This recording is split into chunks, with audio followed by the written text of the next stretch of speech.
नमस्कार दोस्तों।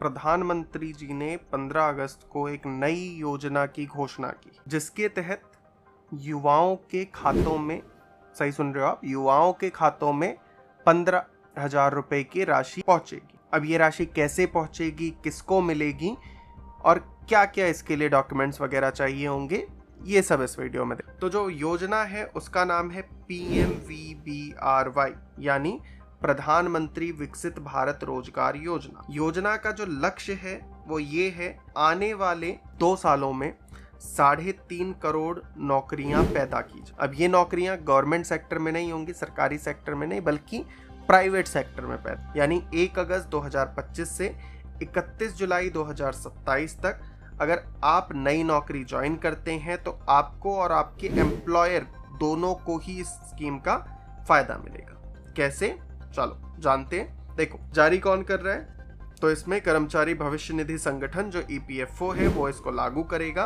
और इसका बजट जो है वो 99,464 करोड़ रुपए, लगभग 1 लाख करोड़ की हम योजना मान सके।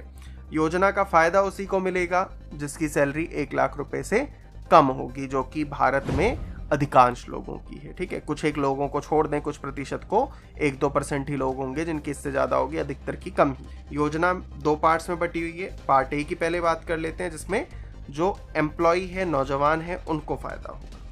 अगर कोई भी एम्प्लॉय पहली नौकरी ज्वाइन कर रहा है प्राइवेट सेक्टर में और उसकी सैलरी 1 लाख रुपए प्रति माह से कम, तो सरकार 15,000 रुपए वित्तीय सहायता के तौर पे उस व्यक्ति को देगी और ये पैसा आपको 2 किश्तों में मिलेगा। पहली किश्त 6 महीने नौकरी जैसे ही आप कर लोगे आपको मिल जाएगी। वहीं पे दूसरी किश्त आप जब उसी नौकरी में 12 महीने का समय पूरा करोगे तब आपको मिलेगी। लेकिन इसमें एक पेच और भी है कि आपको इस नौकरी के साथ साथ ही एक फाइनेंशियल लिटरेसी का कोर्स भी करना होगा, यानी आपको सीखना होगा फाइनेंस के बारे में कि कैसे बचत की जाती है, कैसे इन्वेस्टमेंट किया जाता है, ये सारी चीजें आप सीखें। अब इसमें खास बात ये है कि इस पैसे का कुछ हिस्सा आपके सेविंग्स अकाउंट में जाएगा ताकि आपकी जो बचत है उसकी आदत आपको पड़ सके। ये पैसा सीधे आपके आधार से लिंक्ड होगा तो डायरेक्टली आपके बैंक में ट्रांसफर हो जाएगा। लेकिन शर्त ये है कि आपको EPFO में रजिस्टर्ड होना चाहिए।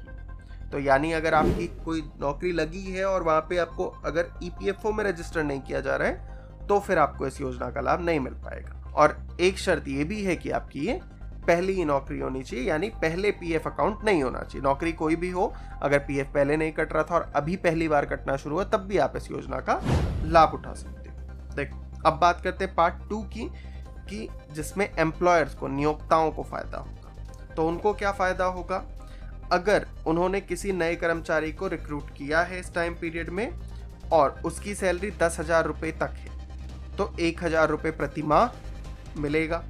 वहीं पे अगर 10,001 रुपए से लेके 20,000 रुपए के बीच है तो 2,000 रुपए प्रति माह। वहीं पे अगर 20,001 रुपए से 1 लाख के बीच में है तो 3,000 रुपए प्रति माह तक का इसमें उनको प्रोत्साहन दिया जाएगा। अब ये जो प्रोत्साहन होगा वो पूरे 2 साल तक मिलेगा। और अगर कंपनी मैन्युफैक्चरिंग सेक्टर में है कि वो निर्माण कर रही है तो उसको 4 साल तक ये दिया जाएगा। लेकिन यहाँ पे भी कुछ शर्तें हैं। अब ये शर्तें क्या हैं, अगर कंपनी में 50 से कम कर्मचारी हैं तो कम से कम 2 नए लोग हायर करने होंगे, तब वो इसका फायदा उठा सकते हैं। वहीं पे अगर 50 से ज़्यादा कर्मचारी हैं तो 5 नए लोग हायर करने होंगे। ये कर्मचारी कम से कम 6 महीने तक जॉब में रहें और पैसा सीधे कंपनी के पेन लिंक्ड अकाउंट में हर 6 महीने बाद आता रहे। अब पात्रता की अगर बात करें तो कर्मचारी के लिए पहली बार जो भी EPFO में रजिस्टर हुआ है, सैलरी 1 लाख से कम है और भारत का स्थायी निवासी है तो वो यहाँ पे पात्र है। वहीं पे अगर एम्प्लॉयर है तो EPFO में रजिस्ट्रेशन होना चाहिए। न्यूनतम 2 या 5 अतिरिक्त कर्मचारी हायर करने होंगे और उनको कम से कम 6 महीने के लिए नौकरी पे रखना होगा। ठीक है, आवेदन कैसे करोगे, तो उमंग ऐप के थ्रू कर सकते हो। सीधा जो EPFO में रजिस्ट्रेशन कंपनी होगी, नौकरी शुरू करते ही जो UN नंबर होता है उससे अपना हो जाएगा। नियोक्ताओं के लिए भी EPFO के श्रम सुविधा पोर्टल पर रजिस्ट्रेशन करना होगा। नए कर्मचारियों को EPFO में रजिस्ट्रेशन करना होगा उनका और मासिक PF रिटर्न फाइल करनी होगी। बाकी और जो सारी जानकारी है वो epfindia.gov.in पर भी मिल जाएगी। साथ में जो हेल्पलाइन नंबर आपको स्क्रीन पे दिख रहा है इस पे भी आप कॉल करके पता कर सकते। आप इस योजना का फायदा उठाओगे, हाँ या ना में अपने कमेंट्स कर सकते हो। बाकी और कोई सवाल है वो भी कमेंट में पूछ सकते हो। अब इससे देखो फायदा ये होगा कि एक तो जो नियोक्ता है उनके ऊपर से थोड़ा बर्डन कम हो जाएगा कि उनको जो पीएफ में कंट्रीब्यूशन करना है वो कुछ सरकार की तरफ से भी आ रहा है।